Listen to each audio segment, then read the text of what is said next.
Es para mí un placer tener la oportunidad de venir a Toledo. Lamento profundamente que tengo que venir y tengo que marcharme porque tengo que coger un avión para irme a Galicia y entonces pues no puedo disfrutar como siempre me gusta hacerlo de la ciudad de Toledo, poder hablar con mis viejos amigos, por ejemplo Marisa y algunos otros más. Bien, en todo caso, pues es una satisfacción venir a Toledo. Muchas gracias al Club Pozuela, muchas gracias a su presidente, muchas gracias a todos ustedes por estar aquí presentes esta noche. Efectivamente les voy a hablar pues de lo que yo veo que es el problema territorial de España. Yo creo que es uno de los más graves problemas que España tiene, uno de los más graves problemas que España ha tenido en bastante tiempo. Comenzando por decirles a ustedes que la nación española, que tiene 220 años aproximadamente, 2.220 años aproximadamente, o sea, la nación española existe desde que Roma nos invade. Bueno, sin embargo, el centralismo y la uniformización no es un fenómeno muy antiguo. El centralismo y la uniformización tampoco piensen ustedes que es algo que se le debe al general Franco. El centralismo y la uniformización en España de verdad nacen con las Cortes de Cádiz en 1812 y nacen además, y es curioso, nacen con el apoyo entusiasta, por ejemplo, de los catalanes, con el apoyo entusiasta, por ejemplo, de los vascos, con el apoyo entusiasta, por ejemplo, de los gallegos. Toda la España política en 1812 quería el centralismo y la uniformización, y ello pervivió durante el siglo XIX y durante gran parte del siglo XX, salvo pequeñas excepciones. De tal manera que cuando el general Franco muere, en España desde el punto de vista regional estábamos en nivel cero, o sea, España no tenía regiones, y en ese momento había algunas personas, sobre todo en el País Vasco, que pedían lo contrario de cero, pedían el nivel 100, pedían la independencia. No eran muchos españoles, eran más o menos un 3% de los españoles. En el País Vasco podía ser el 9, el 10%, un poquito en Cataluña, un poquito en Galicia, un poquito en algún otro sitio. Teníamos el dilema, por consiguiente, entre 0 y 100, entre la nada y el todo, entre nada de regiones y la independencia de las regiones. Y quienes estábamos entonces en el poder, por razones en las que yo ahora no puedo detenerme, pues decidimos una vía media. Entre 0 y 100 decidimos más o menos 50. Establecimos lo que se ha llamado desde entonces el Estado de las Autonomías. Debo decirles a ustedes que el Estado de las Autonomías es un eufemismo. Le llamamos Estado de las Autonomías porque en aquel momento, desde el punto de vista político, no nos convenía llamarlo Estado federal. Pero lo que diseña la Constitución española de 1978 es de verdad un Estado federal. Las competencias que la Constitución de 1978 permite que las comunidades autónomas reclaman, y todas las comunidades autónomas las han reclamado, son las propias de los estados federales. Yo he hecho un estudio y lo he publicado en los años 90, está por ahí en las librerías, donde comparo la Constitución española con la de los Estados Unidos de América, con la suiza, con la alemana, con la brasileña, es decir, con la de los estados más típicamente federales del mundo, y los niveles de descentralización son equivalentes. En algunos puntos Por ejemplo, en los Estados Unidos, el nivel de autonomía de los Estados miembros es un poquito superior al de las comunidades autónomas españolas, pero en otros es al contrario. La autonomía en los Estados Unidos es inferior a la de España.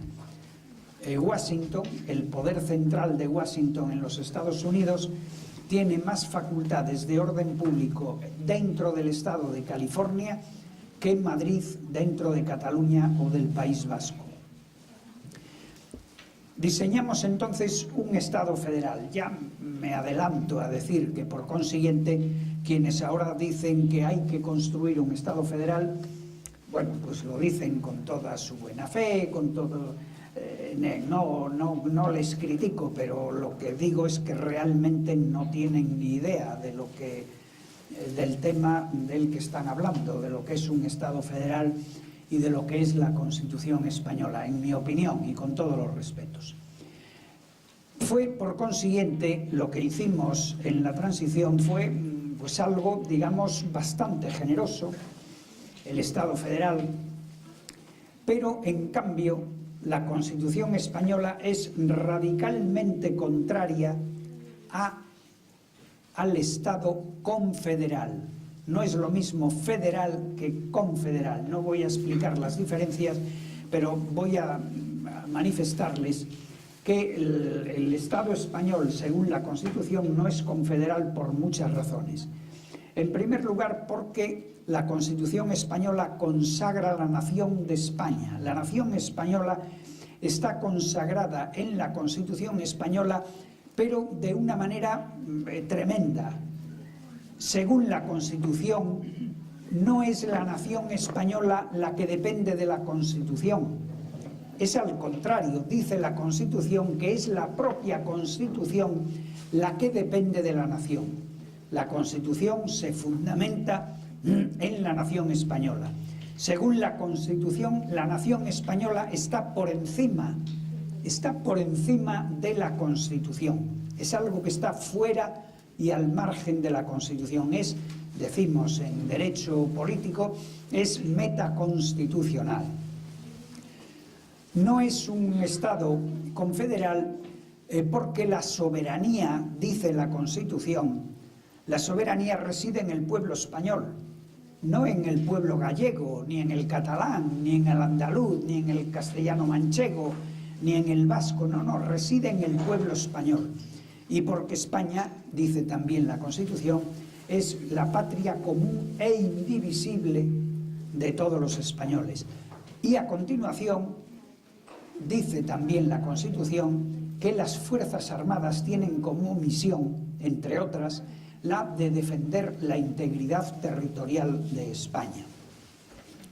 La Constitución española establece también que hay un interés de España y una cultura de España que no son la mera suma de los intereses y de las culturas de las distintas comunidades autónomas.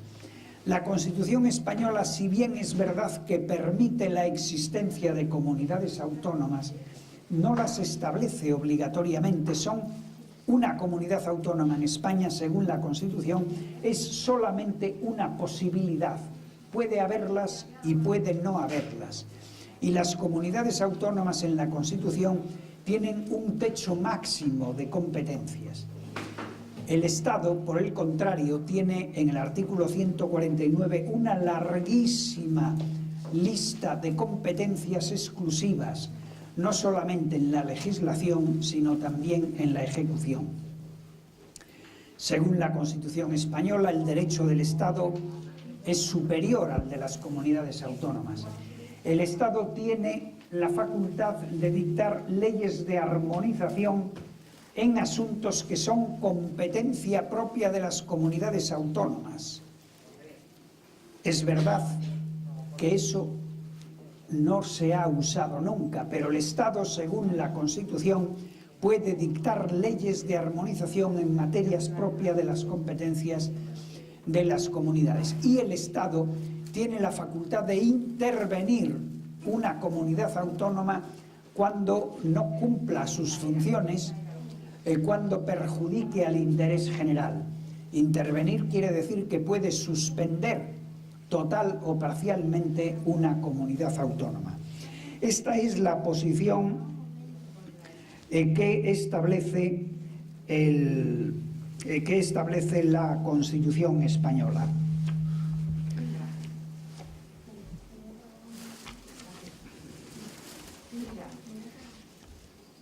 No sé por qué se me han traspapelado. Y para hablar por orden me gusta saber por dónde voy. Sin embargo,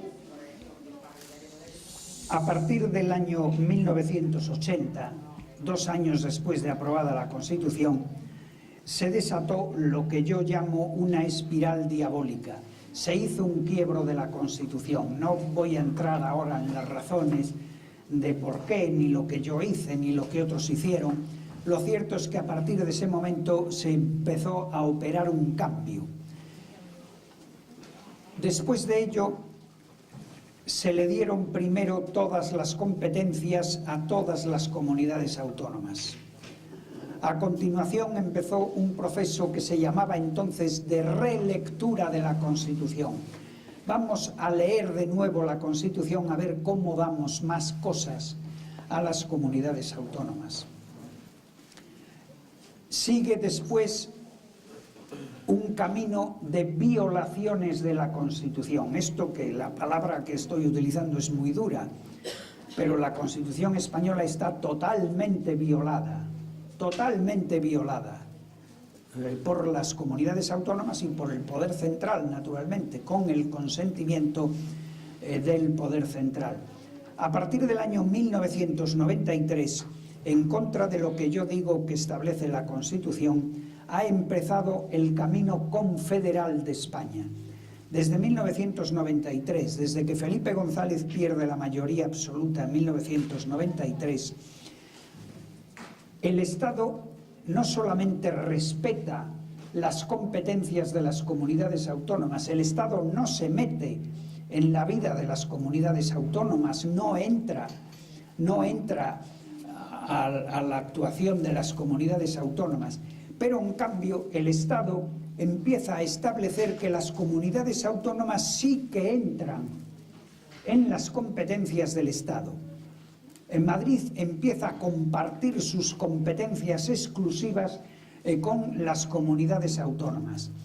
El Gobierno de la Nación empieza a buscar representantes de las comunidades autónomas que participan en los órganos del Estado. Es algo típicamente confederal. O sea, saben ustedes, en el Banco de España hay representantes de las comunidades autónomas, en la Comisión de Mercado de Valores hay representantes de las comunidades autónomas, en la Comisión Nacional de la Competencia, en el Consejo General del Poder Judicial, en el Tribunal Constitucional, etc. Probablemente recuerdan ustedes que hay un momento, por poner un ejemplo, hay un momento en el que un gobierno del PP considera que necesita hacer una regulación de la enseñanza de las humanidades. Eso es competencia exclusiva del Estado, según el artículo 149 de la Constitución. Bueno, pues el gobierno del PP quiso sacar un decreto.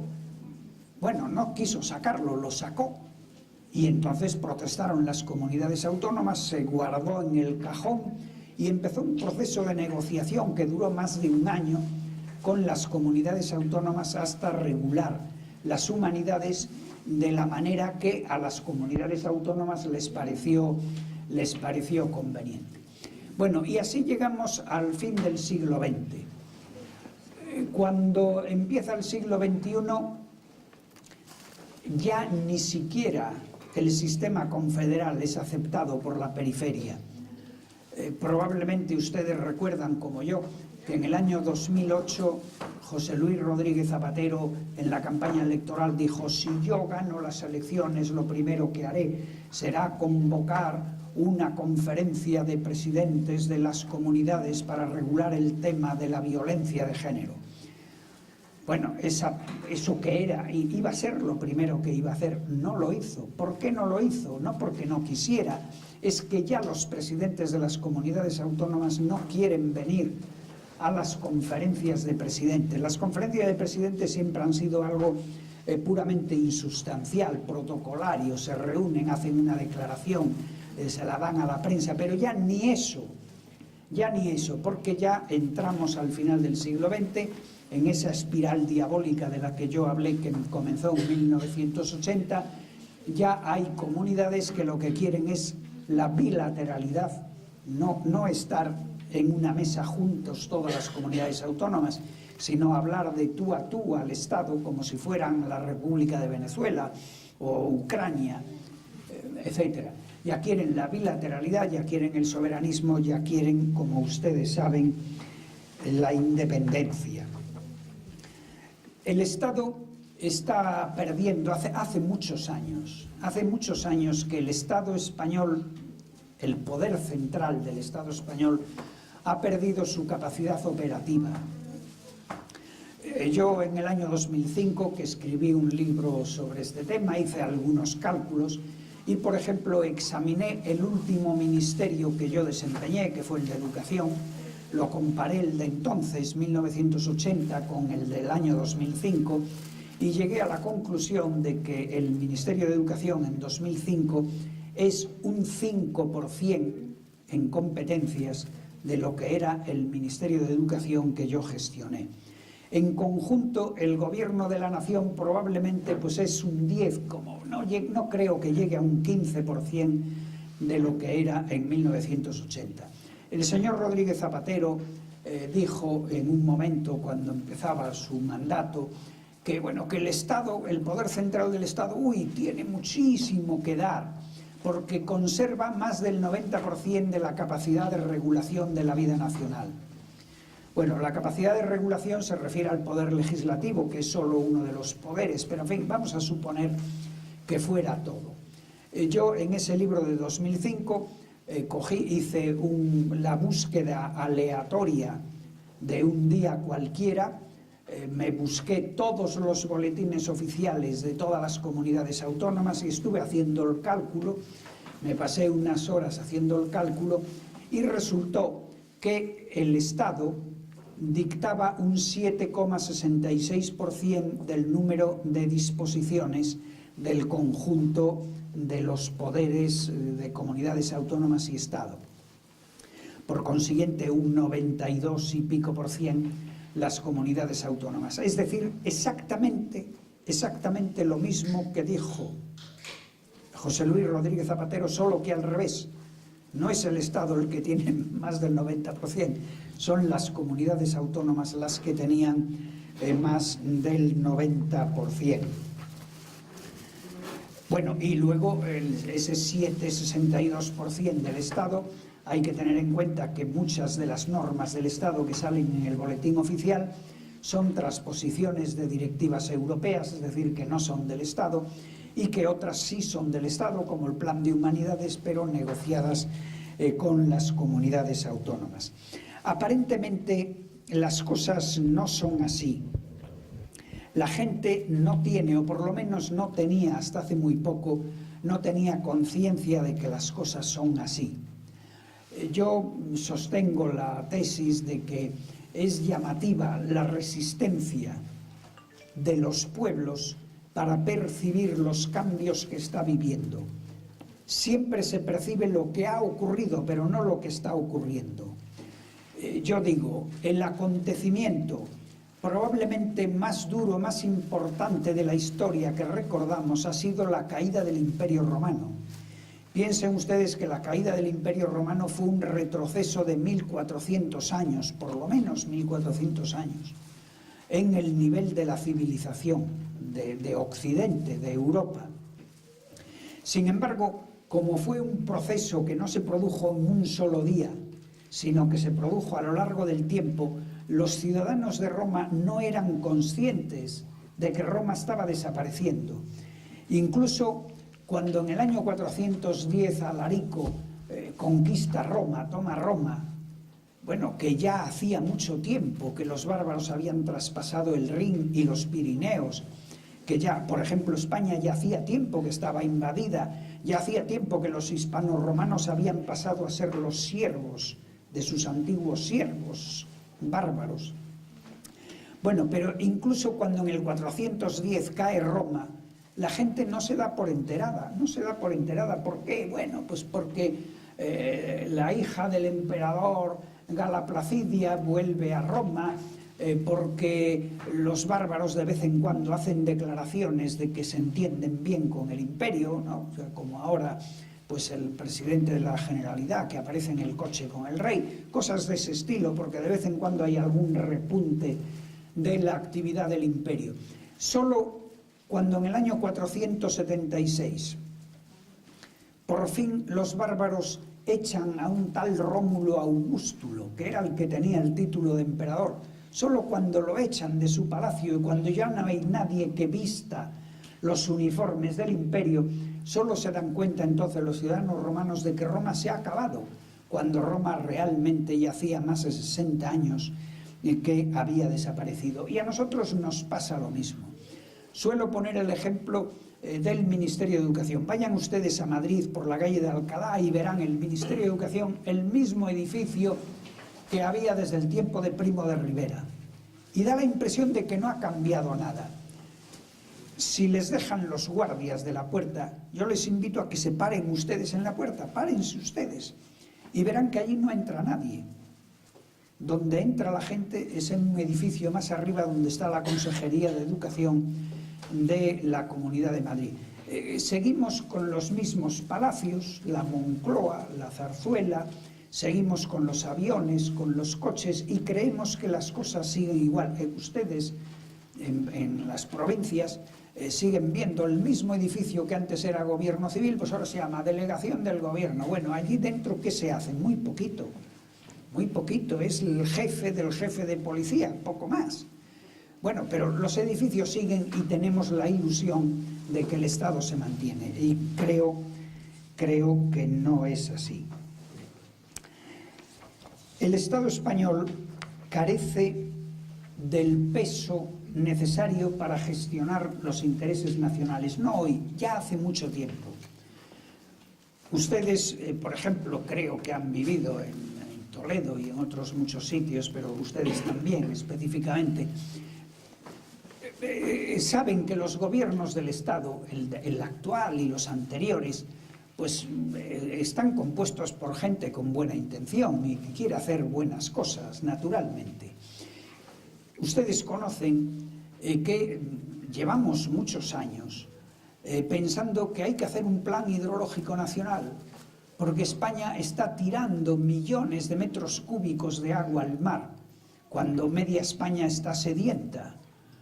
Bueno, no se puede hacer, se hace a trocitos, pero no se puede hacer de verdad porque hay comunidades autónomas que dicen que no. Ustedes saben que el gobierno de Mariano Rajoy ha tenido una gran idea, ha querido crear una central de compras de productos farmacéuticos. En una etapa de crisis eso nos ahorraba, según decían, un 25% del gasto farmacéutico, y el gasto farmacéutico creo que es uno de los capítulos de gasto más importantes del presupuesto de España. Bueno, pues no ha podido, porque hay muchas comunidades que dicen que no, que se niegan. Bueno, ustedes saben que el mismo gobierno de Mariano Rajoy también ha tenido la noble intención, la noble y constitucional intención de permitir que los españoles que lo desean puedan recibir la enseñanza en la lengua oficial de España, que es el castellano, el español. Lo ha intentado, el ministro Wert lo ha intentado, yo creo que sinceramente lo ha intentado. Bueno, al final ha salido una ley donde el castellano en Cataluña tiene una situación un poco peor de lo que los tribunales habían ido declarando en función de las leyes catalanas. Así están las cosas. Hubo un presidente de la Generalidad de Cataluña que no era catalán, era socialista además, no era de un partido nacionalista, era el señor Montilla, que declaró públicamente, dijo, el Estado en Cataluña prácticamente ya no existe. Esto lo dijo hace como 7, 8, 9 años. Bueno, y saben también ustedes que cuando se programan las finales de la Copa del Rey, de esos partidos de fútbol, si toca un partido o un equipo de una comunidad autónoma más o menos nacionalista, pues los nacionalistas dicen que van a impedir que se escuche el himno nacional aunque esté el rey, el príncipe, quien sea. Bueno, y efectivamente lo consiguen, bueno, y no pasa nada. Hay comunidades autónomas que violan las leyes, que incumplen las sentencias, que dicen que se van a declarar independientes y que programan, estamos programando, estamos construyendo la independencia. Te lo dicen con toda claridad, lo están haciendo, bueno, y no pasa nada. Lo cual quiere decir, naturalmente, que el poder del Estado está por los suelos, o sea, que el Estado no tiene capacidad. Porque, obviamente, yo insisto, yo estoy seguro que también el señor Rodríguez Zapatero, por supuesto el señor Rajoy, al que conozco más, tienen la buena intención de arreglarlo, pero no tienen poder, ya no tienen poder. Hoy en España decíamos, o apunté antes, que en la transición teníamos un 3% de independentistas. A pesar de que hicimos el Estado autonómico pensando que con eso se solucionaban las ansias separatistas de algunos, bueno, hoy tenemos un 9%. Nos hemos equivocado. Nuestro análisis en ese punto fue manifiestamente equivocado. Se ha multiplicado por 3 el número de independentistas. Lo que se dice poco es que, según el Centro de Investigaciones Sociológicas, no soy yo quien lo dice, en España tenemos un 24% de ciudadanos que quiere que se supriman las comunidades autónomas. Es decir, que quieren volver al centralismo puro y duro. Un 24%. Hay más o menos otro 25% que quiere que las competencias de las comunidades autónomas se recorten. Y bueno, y hay otro 25%, más o menos, en grandes cifras, que le gustaría que se les diera más competencias a las comunidades autónomas para satisfacerlas, etcétera, etcétera. Sin embargo, piensen ustedes, en el Parlamento de la Nación, donde realmente se debe hablar de lo que preocupe al pueblo, ¿no? Porque el Parlamento de la Nación son los representantes de la nación, es la representación de la soberanía nacional. Seguramente ustedes habrán escuchado, como yo, que hay gente que se levanta y pide la independencia. Ustedes habrán escuchado, como yo, que hay gente que se levanta y pide que les demos más a las comunidades autónomas. Es decir, que recogen las pretensiones de un 9% y del otro 20 y tantos por cien de españoles. O sea que hay un 29% de españoles que tienen voz en el Parlamento. ¿Ustedes han oído a alguien alguna vez pedir en el Parlamento de España que desaparezcan las comunidades autónomas? ¿Quién representa ese 25% de los españoles? ¿Ustedes han escuchado alguna vez en el Parlamento de España a alguien que pida que se recorten las competencias de las comunidades autónomas? Bueno, ahí tenemos un fallo de la democracia bastante importante. La destrucción de la nación española, que es el camino en el que estamos, la destrucción de la nación española tiene muchos inconvenientes. Voy a apuntarlos solamente. Por supuesto, un inconveniente de principios, porque la nación es nuestro ser, es nuestra existencia y debemos defenderlo. También pues, tiene un inconveniente porque impide la cohesión esa que nos permitiría hacer el plan hidrológico nacional o muchas cosas que necesitamos.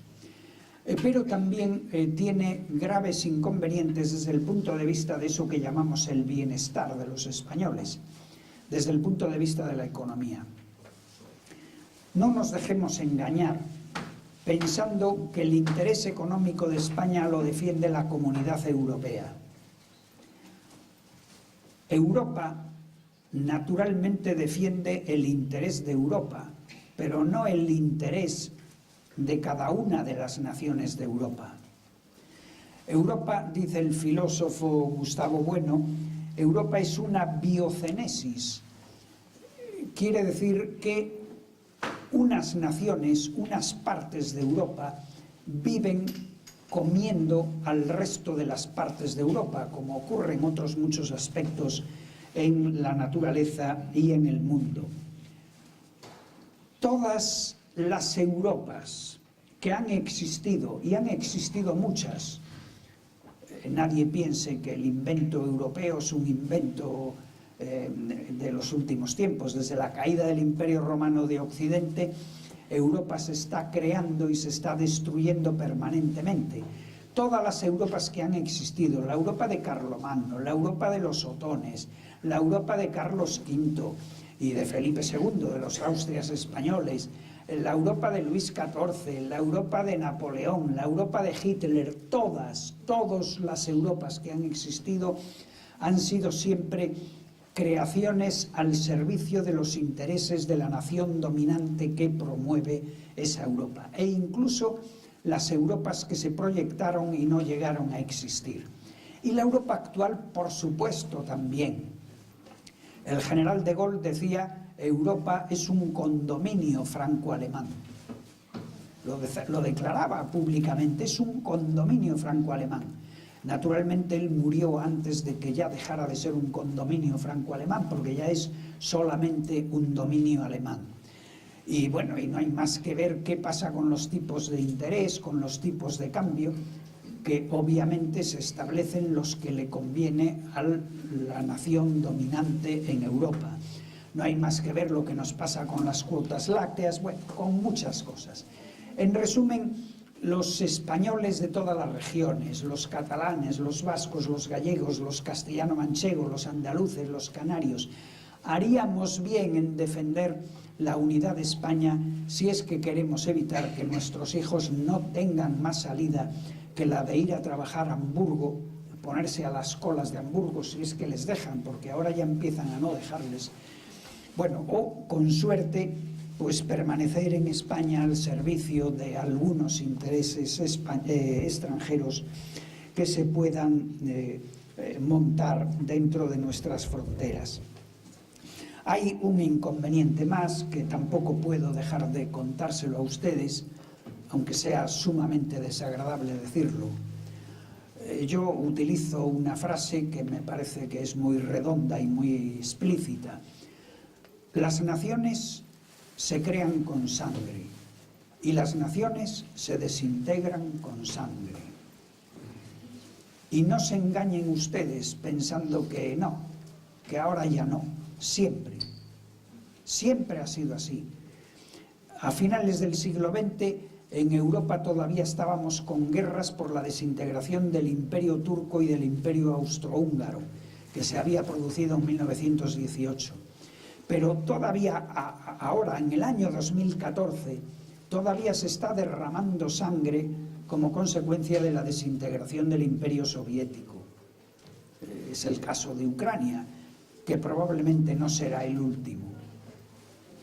Y en España, por supuesto, en 1640 hubo una rebelión de Cataluña, como ahora. Bueno, se derramó muchísima sangre. Cataluña se marchó de España. La sangre, por supuesto, fue predominantemente catalana. También murieron gente de otros lugares de España, pero fue predominantemente catalana. A los 12 años volvieron y pidieron meterse en España, porque lo otro era peor. Eso fue en 1640. En el siglo XIX, en la Primera República, también ensayamos, como ahora, la autodeterminación, el cantonalismo. Recuerden aquello del Cantón de Jumilla. El Cantón de Jumilla saluda a todas las demás naciones de España, especialmente a nuestra vecina Murcia. O sea, Jumilla era una nación y Murcia era otra nación. Decía, pero si no nos quieren convivir y no nos respetan, no dejaremos piedra sobre piedra. Bueno, también se acabó con guerra, con el ejército, con sangre, acabó todo. Bueno, y nuestra guerra civil fue, uno de los 3 ingredientes de nuestra guerra civil fue también el de la unidad de España. Y lo mismo hicimos los españoles en otros países del mundo. España se aprovechó de la desintegración de otros territorios de Europa, por ejemplo Italia, por ejemplo los Países Bajos, por ejemplo Alemania. Nosotros también nos aprovechamos y fuimos a derramar sangre de ellos por ahí. Siempre las desintegraciones producen esos fenómenos. Podríamos hablar, pero no tengo tiempo, de que es una ilusión. Es una ilusión pensar, como han pensado también siempre nuestros antepasados, eso de que no, pero ahora ya no, si ahora somos muy civilizados. Bueno, eso es un engaño que los seres humanos lo viven siempre hasta que se meten otra vez en los conflictos. Podríamos hablar mucho de eso, pero no tengo tiempo. Bien, tenemos un problema, y yo tengo otro porque bueno, no me queda mucho tiempo disponible. Tenemos un problema y tenemos que pensar cuáles son las soluciones posibles. Con frecuencia lo escuchamos de personas muy respetables y que están en el poder. Dicen, bueno, esto se soluciona porque lo mandamos al Tribunal Constitucional. Yo debo manifestar mi absoluto desacuerdo con esa fórmula. La Constitución española, como todas las constituciones del mundo, le otorga el poder ejecutivo a los gobiernos. Es el gobierno quien tiene que ejecutar, no los tribunales. Los tribunales tienen otra función. El gobierno español tiene medios para atajar este problema. Si no los tuviera, los puede pedir al Parlamento, pero los tiene capacidades para afrontar el problema. Entre otros medios tiene el artículo 155 de la Constitución, que permite la intervención y la suspensión de una autonomía. Ese artículo 155, conviene decir, lo pusimos en la Constitución muy meditadamente, porque cuando en la Segunda República Cataluña montó otra juerga como la que están montando ahora, no había la posibilidad de intervenir una comunidad autónoma. Y entonces el gobierno de la Segunda República tuvo que declarar el estado de guerra. No había fórmulas intermedias. Y entonces nosotros quisimos establecer algo todavía no militar que permitiera acometer problemas como el que tuvieron en Cataluña el 6 de octubre de 1934. Bueno, si la preparación de la independencia que están haciendo no justifica la aplicación del artículo 155, ¿a qué esperamos? ¿A que se hayan declarado independientes para mandar entonces ya directamente los tanques? O sea, no queremos buscar una vía intermedia. Bueno, yo creo que efectivamente la solución es del gobierno. Aparte de ello, hay que decir que el Tribunal Constitucional, que tiene todo mi respeto y hay gente de una gran categoría, pero el Tribunal Constitucional no puede garantizar la unidad de España. Aunque tuviera poder ejecutivo, que no lo tiene, no lo puede garantizar. El Tribunal Constitucional es un tribunal politizado en su nombramiento y es un tribunal incluso, como ya apunté antes, confederalizado. Hay representantes de las autonomías y por consiguiente, como hemos visto con el Estatuto de Cataluña, para dictar una sentencia sobre el Estatuto de Cataluña pasaron años, estuvieron años discutiendo hasta llegar entre ellos a un consenso entre las distintas posiciones políticas de los partidos españoles. No es que ellos representen esas posiciones, pero es que son nombrados con esas características y por consiguiente es lo mismo que si fuera un acuerdo, un consenso parlamentario. El Tribunal Constitucional, por consiguiente, no es la solución. Hay una segunda vía de solución que es la que venimos practicando desde 1978, que es la vía de las cesiones.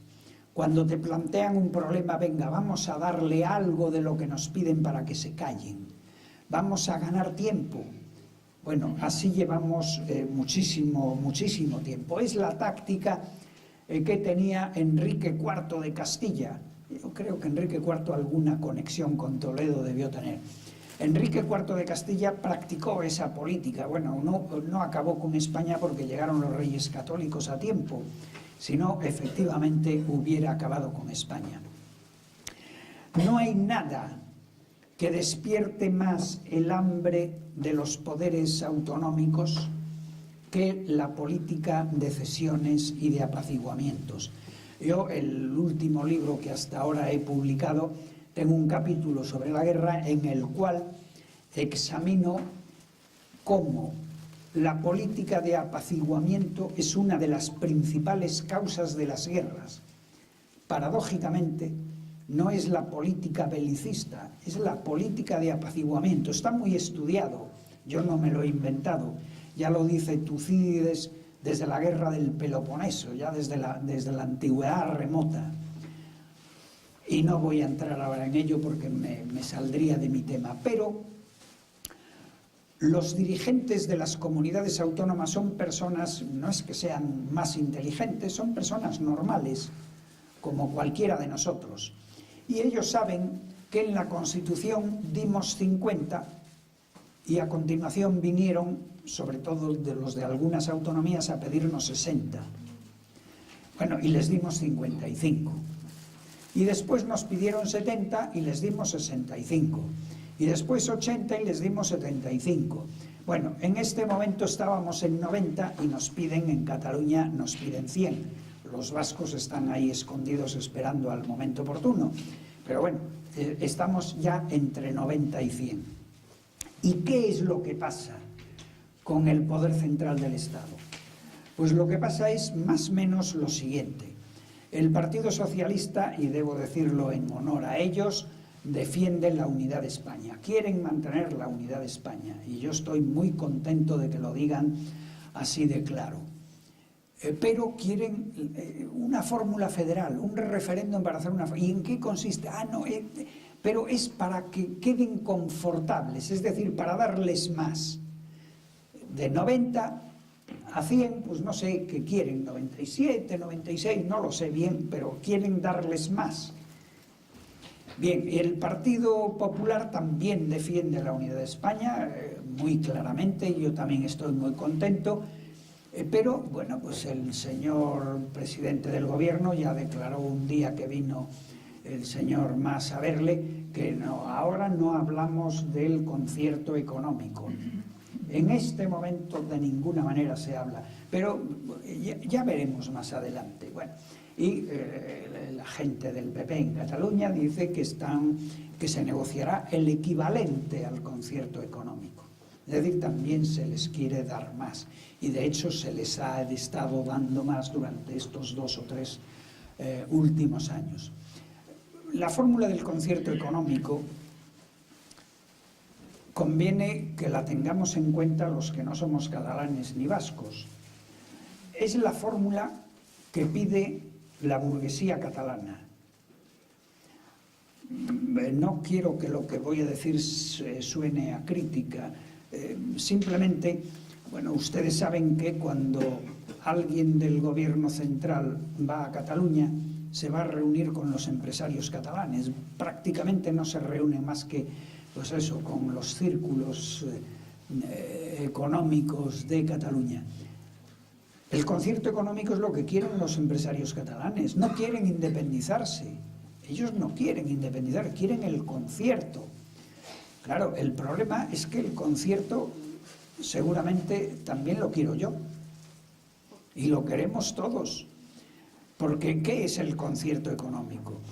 Tenemos en España el concierto económico con el País Vasco y con Navarra, que eso fue una fórmula, una cesión que se hizo al final de las guerras carlistas por Cánovas.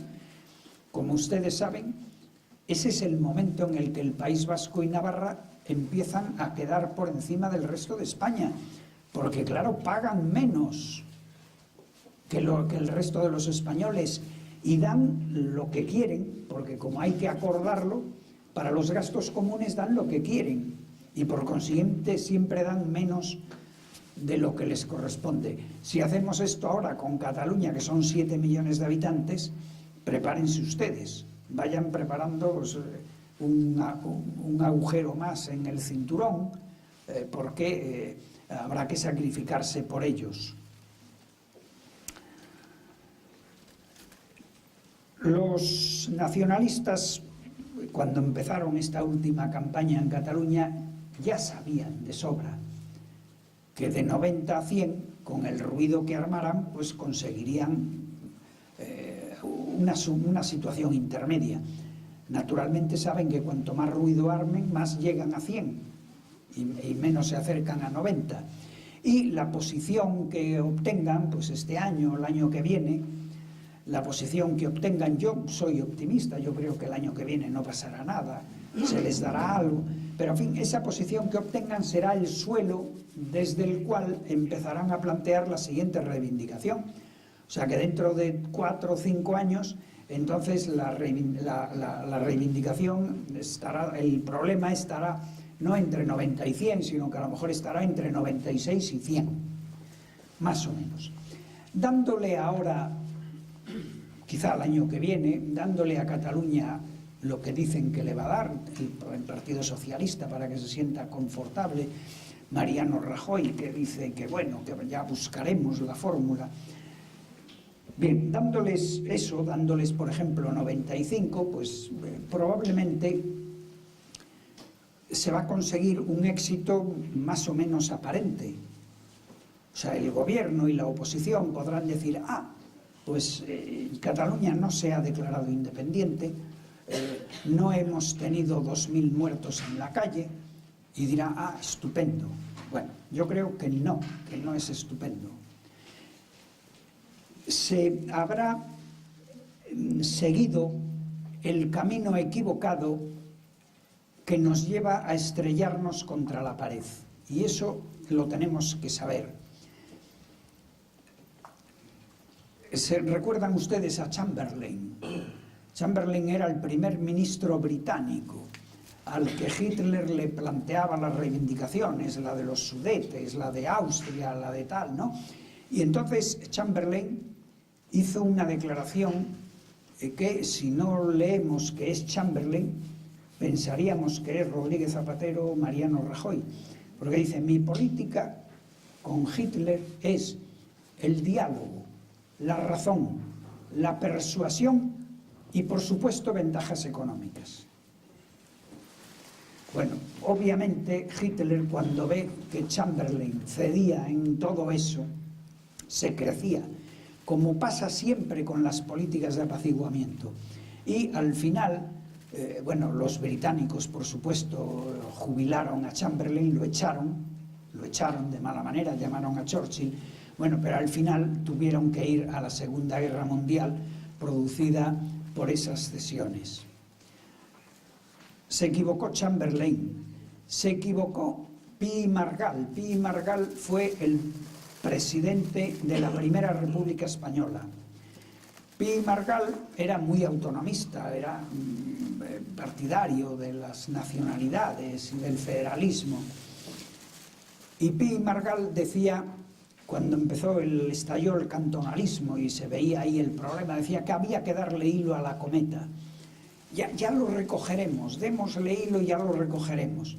Bueno, al final la Primera República Española tuvo que mandar el ejército a dominar los cantones, se produjeron derramamientos de sangre, acabaron con la Constitución de la República y acabaron con la Primera República. O sea, cayó el régimen, consecuencia de todo esto. Se equivocó Azaña. Azaña es un señor que cuando comienza la Segunda República dice casi las mismas palabras que pronunció Rodríguez Zapatero con el Estatuto de Cataluña. Yo pienso que Rodríguez Zapatero es que había leído Azaña. O sea, diciendo, no, lo que ustedes quieran, no se preocupen que España lo asumirá, etc. Bien, Azaña en 1937 nos deja escrito que consideraba que había habido una grave deslealtad en Cataluña y que había, dice él, necesitamos recentralizar el Estado. Él no llegó a recentralizarlo, era el presidente de la República, no llegó, porque poco después ganó Franco y fue Franco quien hizo la recentralización. No el año que viene, pero pues a 3 o 4 años, la siguiente cesión que habrá que hacerle a Cataluña, por ejemplo, es el considerar que Cataluña es como Puerto Rico en América, un Estado libre asociado, que el Estado no tiene más competencias en Cataluña que las del ejército y las de los asuntos exteriores. Eso será más o menos el paso siguiente. Eso en Puerto Rico no tiene ninguna trascendencia. Puerto Rico era español, no es alguien que se haya sacado, que se haya segregado de los Estados Unidos. Pero es que además los Estados Unidos son la primera potencia del mundo. Tienen una gran política militar defensiva y tienen una gran política de asuntos exteriores. Mientras que España, pues la política de defensa está bajo mínimos, nos la llevan en la OTAN y en otras organizaciones, y nuestra política de exteriores pues también está dirigida por entidades supranacionales. Pero en el momento, dentro de 4 o 5 años, en que le demos a Cataluña el estatus de Estado libre asociado, que naturalmente no le vamos a llamar así, no se le va a llamar así, lo mismo que en 1978 no le dijimos Estado de las Autonomías, sino Estado federal. Cuando se le dé la solución a Cataluña, no se va a decir Cataluña es un Estado libre asociado, no. Se hará en la práctica, pero no se le llamará así. Pero entonces quedará claro que nuestra Constitución ya no vale nada, se ha violado ya de una manera que hasta las gentes más ignorantes se darán cuenta de que no sirve para nada. Pero además de eso, resulta que obviamente cuando Cataluña sea un Estado libre asociado, el País Vasco dirá, ¿y yo qué? También habrá que dárselo inmediatamente, y obviamente habrá que dárselo a Valencia y a Baleares y a Canarias y a Galicia, y después pues también a Castilla-La Mancha y a lo mejor a Madrid. También hay que independizar a Madrid. Bueno, esto ya es una broma, pero bueno, pero que va a generalizarse, eso sin duda ninguna. Y todo ello va a coincidir con otros fenómenos y otros problemas que tenemos en España. Tenemos el problema económico, tenemos el problema de la corrupción, bueno, y todo esto hace que naturalmente el régimen acaba cayendo. Afectará también a la corona, y eso no será malo solamente para la dinastía reinante, sino que yo creo que será malo también para todos los españoles, porque a lo mejor muchos de ustedes piensan, como yo, que la alternativa entre monarquía y república es una alternativa puramente técnica. Que bueno, que puede haber una monarquía y puede haber una república y no pasa nada. Pero es que para muchos de los republicanos españoles no es una opción técnica, es algo mucho más serio, y por eso las 2 repúblicas que España ha tenido en su historia, las 2 han acabado en tragedia. Dicho ello, y que esas fórmulas que se proponen no son las adecuadas, y voy a concluir, les prometo que concluyo. El aula política del Instituto de Estudios de la Democracia de la Universidad CEU San Pablo, con la que yo trabajo, pues de acuerdo con la filosofía de aquella casa, de la Asociación de Propagandistas, como se ha hecho en otras etapas de la historia, pues nos dedicamos a preparar trabajos para que en los momentos de crisis podamos salir, y muchas veces en la historia de España lo hemos hecho y nos ha salido bien. Bueno, nosotros estudiamos estas fórmulas. El tema, concretamente el tema territorial de España, lo hemos estudiado unos cuantos años. Hemos detectado que las violaciones de la Constitución son tremendas. Son tremendas. Por ejemplo, me gusta poner un ejemplo que es muy claro y muy ilustrativo, ¿no? Según la Constitución, los puertos de interés general son competencia exclusiva del Estado. Bueno, desde 1996 el puerto de Barcelona de verdad es de la Generalitat, el puerto de Vigo, que es mi pueblo, es de la Xunta de Galicia, el puerto de Sevilla es de la Andalucía. Bueno, no hay, porque ustedes en Toledo no tienen puerto, sino sería de la Junta de las Comunidades de Castilla y León. Por eso nosotros hemos empezado pidiendo un pacto entre los dos grandes partidos para cumplir seriamente la Constitución. Y publicamos en 2008 un libro, La España Necesaria, donde fundamentamos todo esto.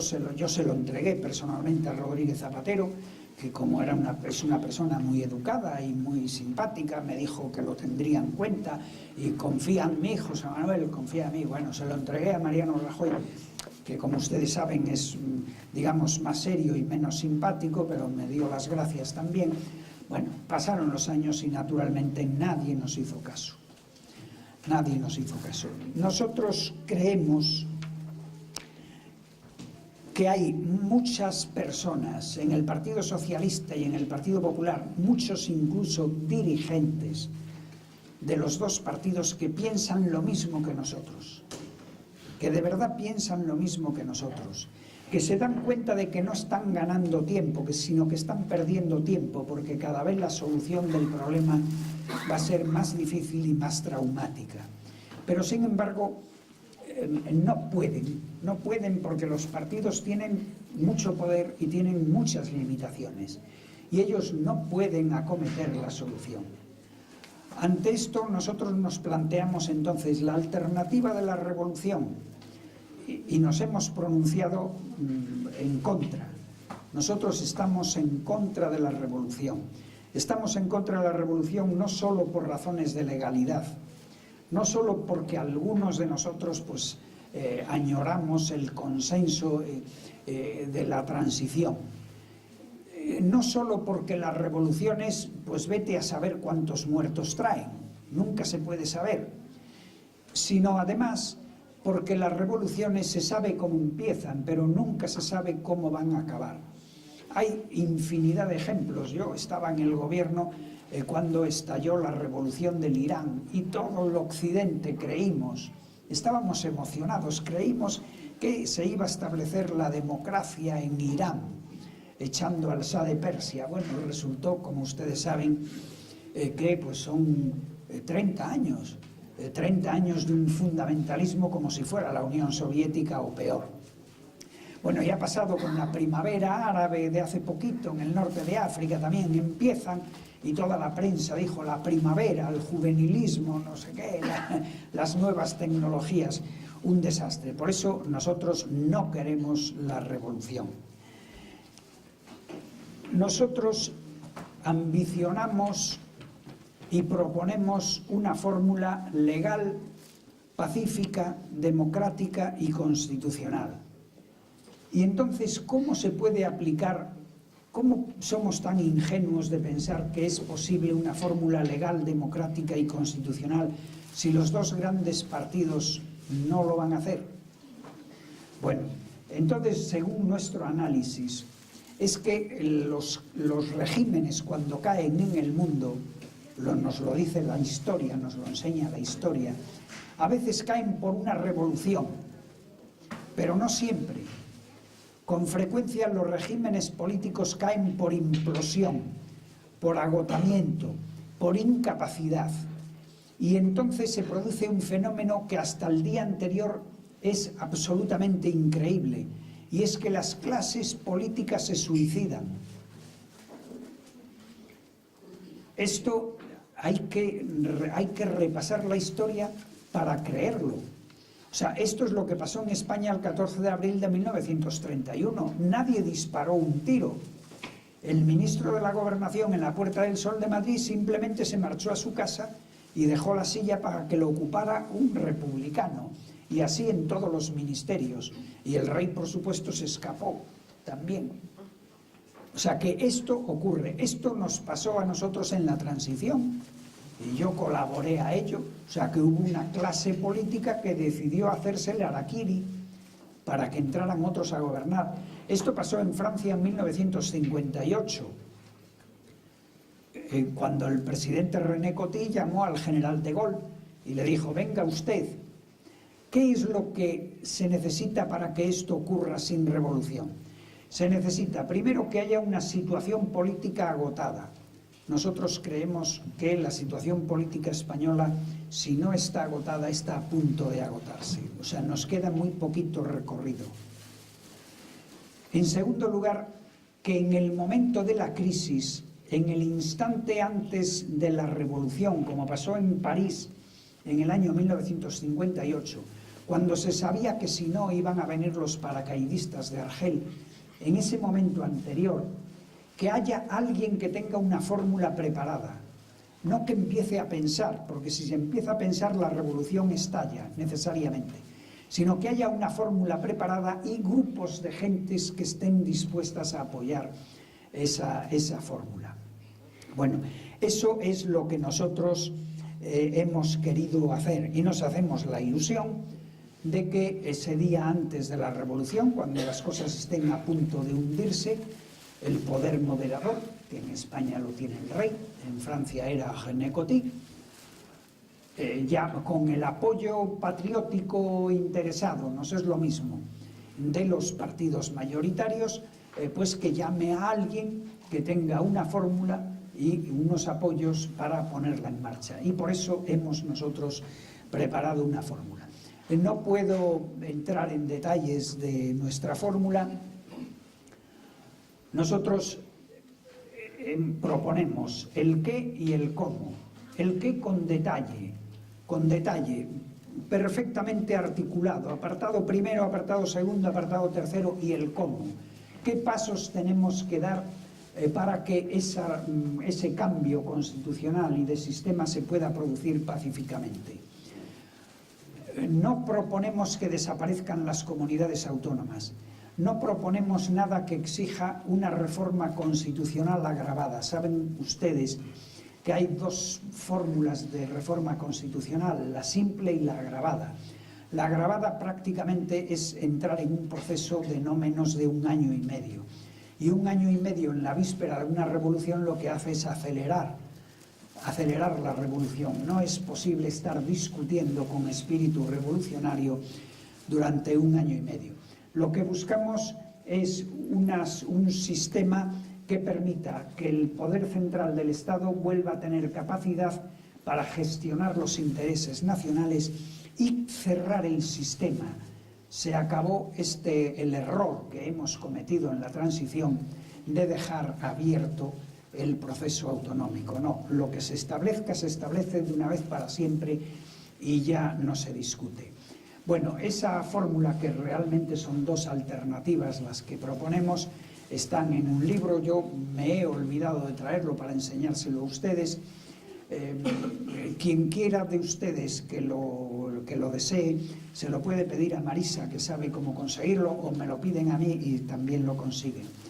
Aparte de ello, lo pueden ustedes leer gratuitamente en internet si pinchan Universidad San Pablo CEU, dentro de Universidad San Pablo CEU institutos, y dentro de institutos Instituto de Estudios de la Democracia. Y ahí tiene publicaciones. Bueno, pues ahí tienen un libro que se llama Recuperar España, donde están estas soluciones. Y ya concluyo ahora sí diciéndoles que la nación española es algo que es fruto de muchos sacrificios, muchos esfuerzos, muchas ilusiones de los españoles a lo largo de 2000 años. Y que la recibimos no para dilapidarla, nosotros la recibimos con la obligación de transmitírsela a nuestros hijos.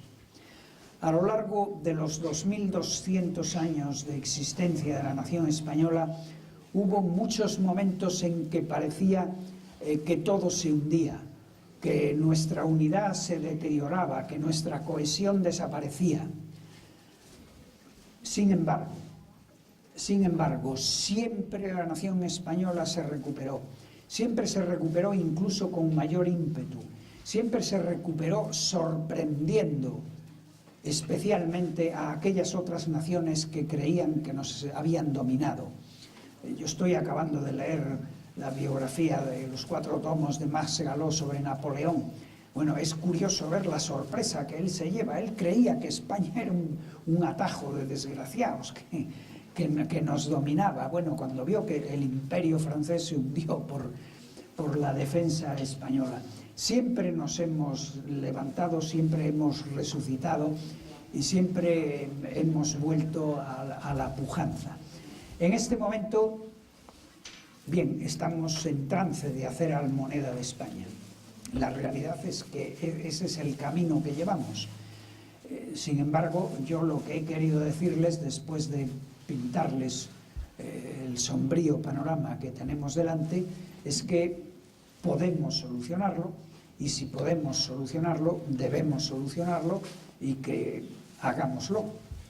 Gracias por su atención y perdonen porque me he pasado por lo menos 5 minutos de la sesión.